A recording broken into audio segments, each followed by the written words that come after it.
This is the Amidon Planet Podcast, Episode 1. The purpose of the Amidon Planet Podcast is to learn how to be better and ultimately how to teach better.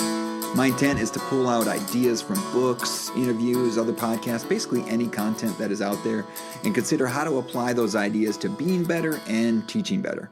Ultimately, the goal of the podcast and my own personal goal is to lead people to love others through learning and teaching. And just a little sidebar to those out there who say, I'm not a teacher, Joel. Is your podcast for me? And I would say enthusiastically, yes. As people who interact with others, we are all teachers, even if teaching is not your profession or in your specific job description.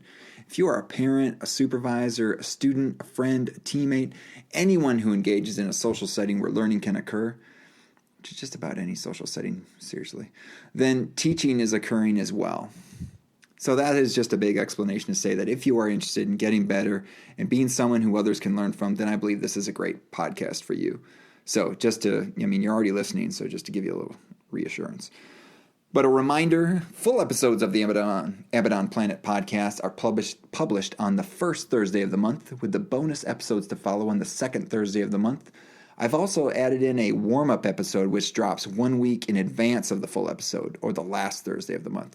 So basically you have kind of this episode sandwich where there's a warm-up that leads into the full episode, and then the bonus that follows where we'll answer questions and kind of preview the next content. So for each month's featured content, you've got 3 opportunities to engage with it.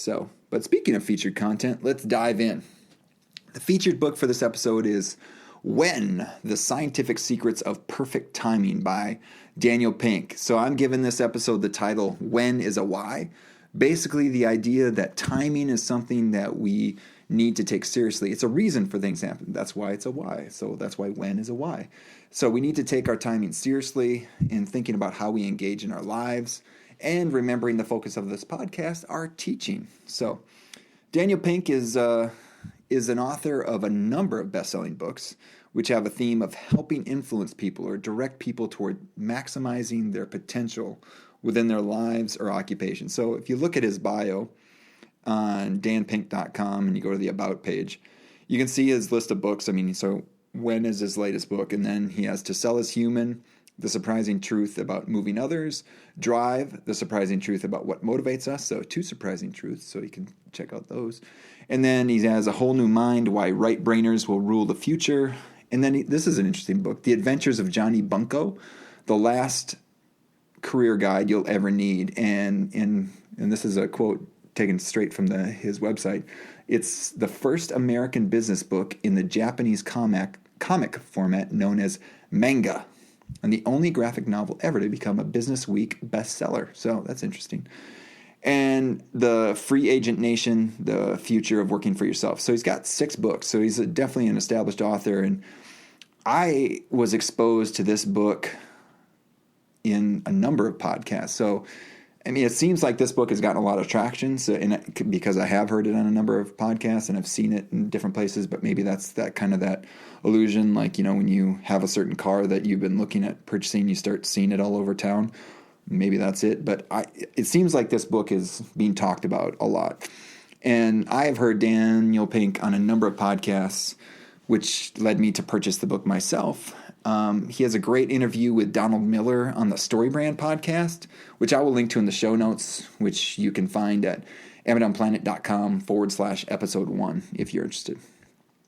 So the book is organized into 3 parts. So there's part 1, which is called The Day, which is kind of takes off from where the warm-up to this episode stopped, where we were talking about chronotypes. So The Day really thinks about the idea of chronotypes and how you are designed with the different energies that you have. And we'll talk about this later, and like how in a day you have a certain pattern to your energy. And that really thinks about how do we be mindful about our individual days, right? So that's part 1. Part 2 is talking about beginnings, endings, and in between. So anything that has a kind of a lifespan. So it could be a basketball game. It could be a season. It could be a class. It could be a single class session. It could be anything, a career. It could be anything that has a beginning, an ending, and stuff in between, obviously. and really thinking about the timing that exists in there. And the last section is called Synching and Thinking. So that's really about how groups get in sync with each other. So think about their timing as a group. So in it, he has examples of a rowing team, a choir, and like these, I think they're called dabwalas, which are these folks in India who collect home-cooked meals from homes where the person that's working in the city has already left, right? So they go and collect these lunches, basically. So this group of people, they go and collect all these lunches, and they've got some coordination down where they collect them all, they redistribute them to the people that are going to the certain office buildings in town, they ride the train down, and they deliver them so that these lunches are on these people's desks right when lunch should be served, right? So it's all about the timing of that group, which I guess it's the accuracy of that group of dabwalas, again, I hope I'm saying that right, is amazing. And so he talks about the timing of that, and then also the rowing team and the choirs. All right, so thinking about timing from that perspective as well. So each chapter, minus the last chapter, is followed by a time hacker's handbook, which is basically an application guide with more practical tips and methods for bringing the content into your own context or situation. For example, he has more detailed ways of tracking, so you can get a more detailed picture of your chronotype following the day chapter, the chapter that talks about the day or your chronotype. Anyway, so that's how the book is organized. But before I jump into the big ideas that I'm pulling out of the book, just a quick disclaimer, in no way will I be able to communicate the whole value of the book. And even if I did, it would be from my perspective. So in other words, if you like what you hear, go get the book yourself. You've been good. Seriously, go buy a book.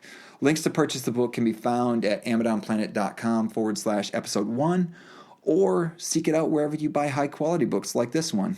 If possible, try to support your local bookseller like Square Books here in Oxford, Mississippi, which is where I purchased this book.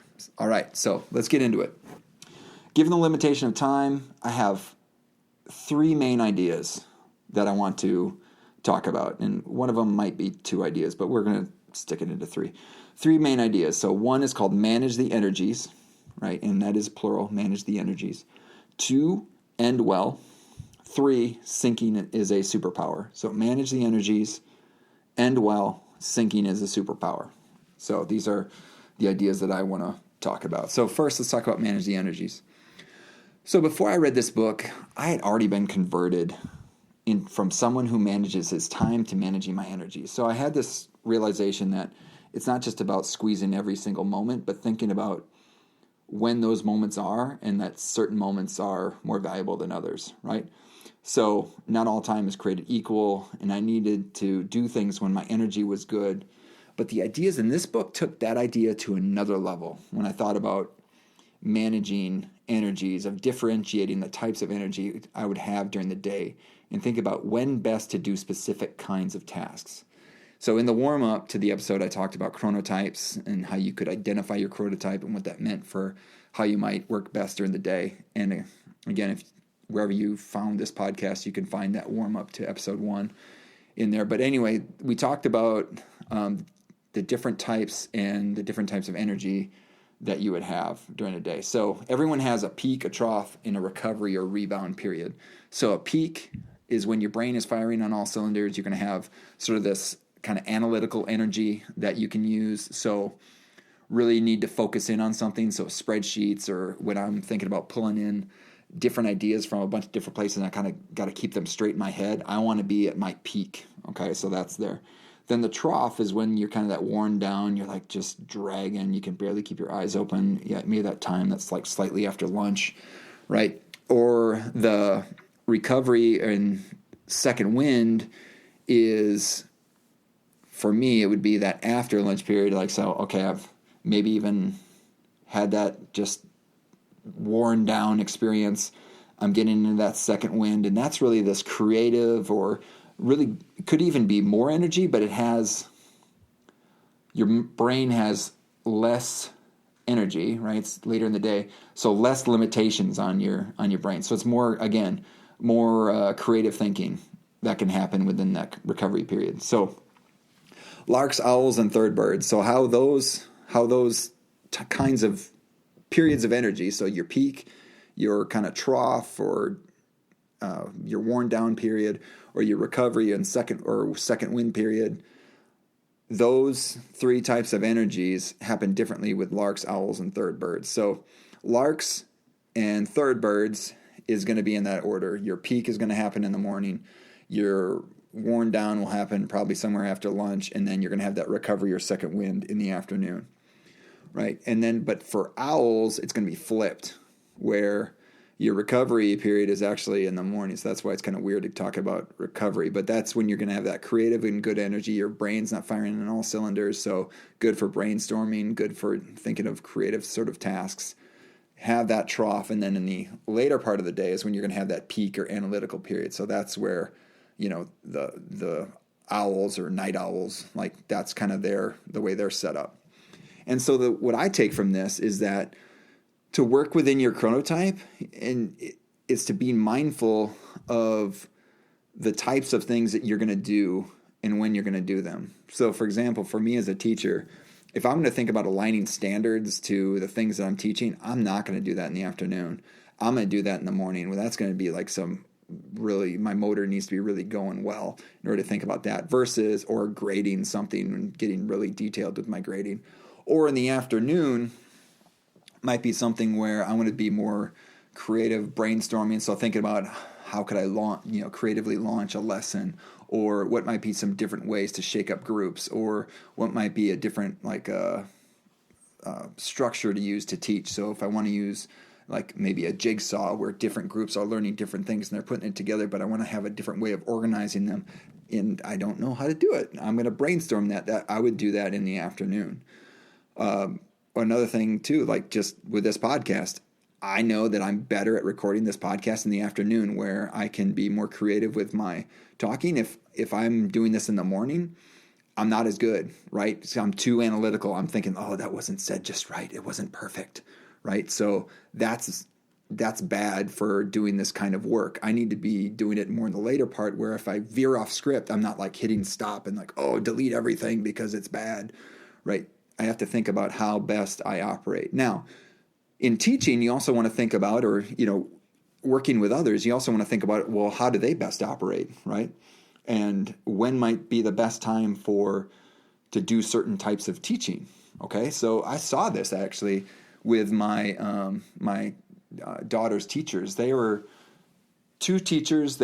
One taught English language arts and social studies. The other one taught math and science, and they've been, basically they have two classes. One of them would teach in the morning, and their subject in the morning, and then they'd switch the classes, and they would basically do the same thing with the other class in the afternoon. Well, what they're finding is those two times, the amount of time might be equal, but what happens in those times is not equal. Right? Like they can get so much more done with the class that they have in the morning than that's the switch class in the afternoon. And so what they've been doing is they've been parsing up the morning, like, okay, I get a little bit of the morning, you get a little bit of the morning with each other. So they do like a mini switch in the morning. And that's what you have to do. You have to be creative in thinking about, okay, if we know that a majority of our students are going to be more focused in the morning, what is the focus work that we can do that's in the morning? And maybe then leave like some more creative writing. Why do creative writing in the afternoon, right? Or some creative problem solving. So where they're going to do things in context, and they have to have that creative energy in order to solve the problems. They have like the specifics, the real academic part done it's all academic part, but what am I trying to say? More of the functional sort of learning in the morning, but then do that like creative sort of stuff in the afternoon. So I might teach more grammar in the morning and then do the creative writing in the afternoon. I might teach more about like how do you do certain algorithms and things in the morning, but then like we're going to use that knowledge in the afternoon, or teach definitions in the morning and then use those definitions in the afternoon, right? So Anyway, this idea of chronotypes and working within your chronotype, or even thinking about being knowledgeable about the chronotypes of others, and use the agency that you have within your schedule to really own that time. So for me, right now, really needing to own my mornings and take control of that time and know that that time is really, really valuable if I want to do some writing or do some spreadsheet work or whatever I'm trying to do that's really hyper detailed. And then knowing the afternoons, I want to use that for more creative endeavors. Okay, so really being knowledgeable about what times that I use for what tasks. There you go. And I'm curious about, if you did anything with the warm up, about how you might have thought about your day, maybe a little bit differently after you thought about chronotypes, or if you've read this book too. That'd be a good thing to post on the Abaddon Planet podcast Facebook page. Anyway. So the second thing I want to talk about is this idea of recess being the perfect break. Okay, so this is actually within the managing the energies. Like, you're going to have a trough. There's no doubt you're going to have a trough in your day. You're going to have that part where you're dragging, and sometimes you can't go and take a nap, right? So unfortunately, we're not living in a place where the idea of an afternoon nap is still something that is widely accepted, right? Versus, it probably should be, because we'd probably be a lot better off, but we don't have that, right? And so, but if you are able to take a nap, they talk about in the book that naps are awesome, and they don't have to be that long, like 10 minutes. 10 minutes could be enough. Little cat nap, little power nap, and he even has this thing called a nappuccino, and I won't talk more about a nappuccino, but that's a really good idea for how you can use coffee and a nap in a really good, productive way. Also, another way to mitigate the trough is to have a good lunch. Probably the most important meal of the day. Sorry, breakfast. But a good lunch that's going to provide you with good energy to, again, mitigate that trough. But then thinking about breaks. Okay, and this is getting into this idea that a good break is going to help you recover quickly as well, and also going to bring your energy back up. And one of the things they talked about, some of the research that Daniel Pink talked about, is that breaks that are outside, social, and disconnected from whichever you're doing. So outside, social, disconnected is ideal. So if I'm working in an office, if I could go outside, right, go for a walk outside, go with somebody and don't talk about work, I'm in a good spot. That's a good thing to do. Now think about this. You know what that's called? That's called recess. That is recess.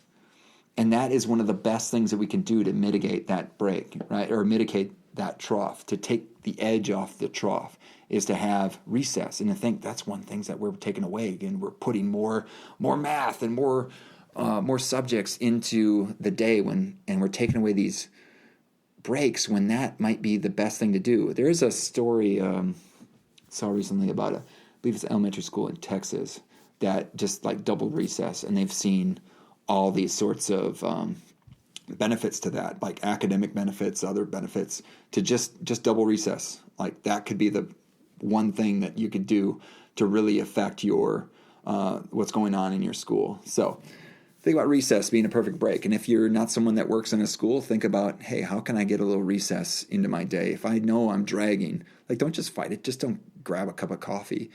Do something about it. Take a little cat nap. Make sure you get a good lunch. Get outside. Get social. Get disconnected. Again, be mindful about these things. So don't just let the trough happen, but try to manage it. Manage your energies, okay? Second learning, talked about, is this idea of ending well, okay? And this is from the part 2, and there's lots of stuff in part 2 about the idea of beginnings, endings, and everything in between. But this idea of ending well, that to end on an upswing, so whatever the ending is, try to end on an upswing. So that just got me thinking about how a class, a unit, a semester, working with a team, whatever, how do you end well? And sometimes things just end, and you kind of left oh, that just ended. It wasn't, maybe it was good in between, but how does it end well, right? And so thinking about my own experience, I had a cooperating teacher, so someone who I served underneath when I was still in college to learn kind of that final phase of learning how to teach. So it's kind of like an internship, basically. So when I was a student teacher, that's another word for it, I was a student teacher. And this guy who I was a student teacher under was named Joe Dye. He was a football coach and math teacher. He was a math teacher and a football coach in Janesville Parker High School in Janesville, Wisconsin. And he called his tests and quizzes written learning celebrations. I love that. He's like, I've never given a test in my life. I've given written learning celebrations. And it looked like a test. They looked like a quiz. But it was just this idea that, hey, we're going to celebrate. We're going to celebrate this unit on Thursday. We're going to celebrate this lesson on Tuesday. This idea of a celebration, and to think like, what does that mean for us as students? And yeah, they might have saw that it was just a name, but the idea of a celebration. So it's just one little thing like, hey, we're going to celebrate. And how'd you do in your celebration? Just changing the name. That could have been one thing. So I've taken that and kind of adapted it for myself and really think about, what does it mean to celebrate, right? To celebrate what we have learned, right? It's not testing to see what you don't know, but it's celebrating what you do know, what you did learn from the situation, right? And so thinking about a celebration, think about, let's celebrate what we've understood from the class, or even thinking about it from, now I teach at a college. A semester exam for my classes is not, with a multiple choice, bubbling in a bunch of stuff or a blue book. It's really, you show me what you learned so we can celebrate it as a group. And we do that with a number of ways, through like portfolios or through showing how what they've learned aligns with objectives. But really, again, celebrate like, wow, we have learned a lot. I want my students to walk away saying, wow, I have learned a lot from this class or this unit, this lesson. And to really think about, how do you end a class? How do you end a unit? How do you end the day? And that also goes into, ending well, ending your own day. Like today, I want to look at my planner where it says, hey, record the podcast. I want to be able to check it off. And so I can see, what have I done today? What have I accomplished? And a lot of people now talk about having some sort of big three. I've seen Donald Miller and Michael Hyatt. They've talked about this idea of having a big three for the day, that, hey, at the end of the day, these are the three things you want to accomplish. And that at the end of the day, you can check off those, to go through and say, wow, look at what I've done today. I've done this, I've done this, I've done this. Or look at my planner. I met with these people, and these people left with these things. I had this great conversation. End well, right? So I think that's another thing that's good, is this idea of having an upswing is going to leave you with a great taste in your mouth for the day or whatever that thing is that ended. And so that you feel encouraged to go forward with the next thing, right? So let's end well. And that idea of celebrations, I like to talk more about that. And actually, I'm going to talk a little bit here in the next learning. Syncing is a superpower. So final thing is from the final part, talking about this idea of syncing, or having the timing of a group in sync. One thing they talked about was this idea of choirs being in sync and singing together is really beneficial. And he has a lot in there about the benefits of being in a choir, and says there's a lot there. So if you want to, again, check out the book, there's more into it about that. But this idea of syncing, and there's something that people sync to. So when they talked about the Dabwalas, the people that deliver lunches, they have to sync to the train that takes them all downtown to deliver the lunches. That is the boss, right? So you sync to a boss. For a teacher, you could be syncing to a clock or a curriculum, possibly. There's something. It doesn't necessarily, the boss doesn't necessarily have to be a person, but it could be something, again, when the train leaves, or the bell schedule in a classroom, or the curriculum, whatever. There's some sort of thing that you sync to. And then you could sync in as and he talks about syncing in together as a tribe, right? And so you could have certain codes. For example, my classroom, we do use the word celebrations to talk about our learnings, or we talk about this idea of doc conversations, which are interactive web-based documents where we have our discussions, kind of like a discussion board, or that you'd see in on Facebook or something like that. But I would do them within interactive documents, or Google Docs, basically, and we call those doc conversations. So there's certain lingo that we have, and you can think about your own job.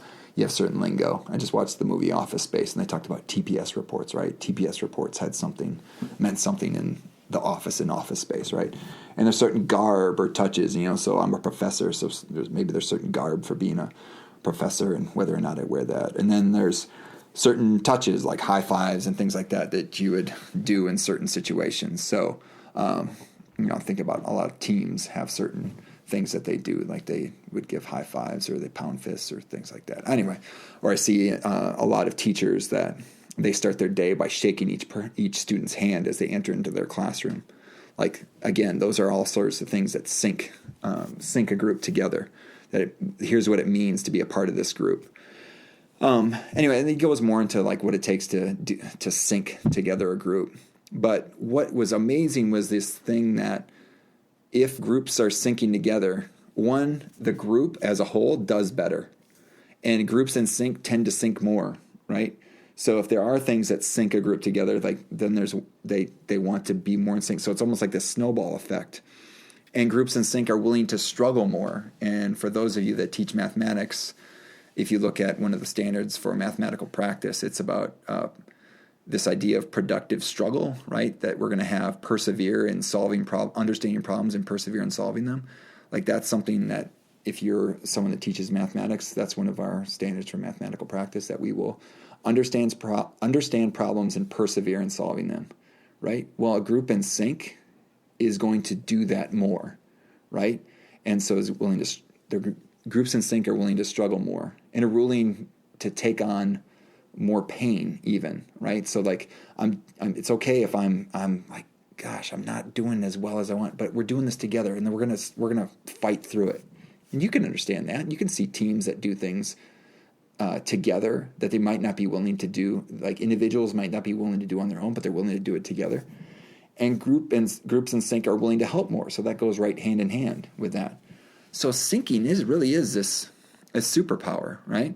And so my thing is like, how do we promote kids getting in sync or have a sense of belonging within our classroom, right? So it might be using some terminology. It might be developing some sort of codes that we use within our classroom. It might be developing. I've actually heard of a teacher recently that does some practices where they have this lab experience where all of a sudden they're going to put on some sort of identity as a class, like they're going to do fractions, but they're going to act like pizza makers, and so they put on all the gear for being a pizza maker, and they have pizza boxes, and they're doing all this fraction work, and then the next week it could be something else where they're scientists, but they're still working on same sort of content, but they're putting on these different identities. Like that's part of their thing that syncs them together. Like, oh, what identity do we get to put on this week? They're probably not saying those specific words, but what are we going to do this week? Because in this room, we do these unique things every week. That's part of who we are. We are in sync together, right? And so you think about there's certain things that teams and businesses and things will do that puts the group in sync together. I also think of like Chick-fil-A, right? If you go to Chick-fil-A, you say thank you, where they always say my pleasure, right?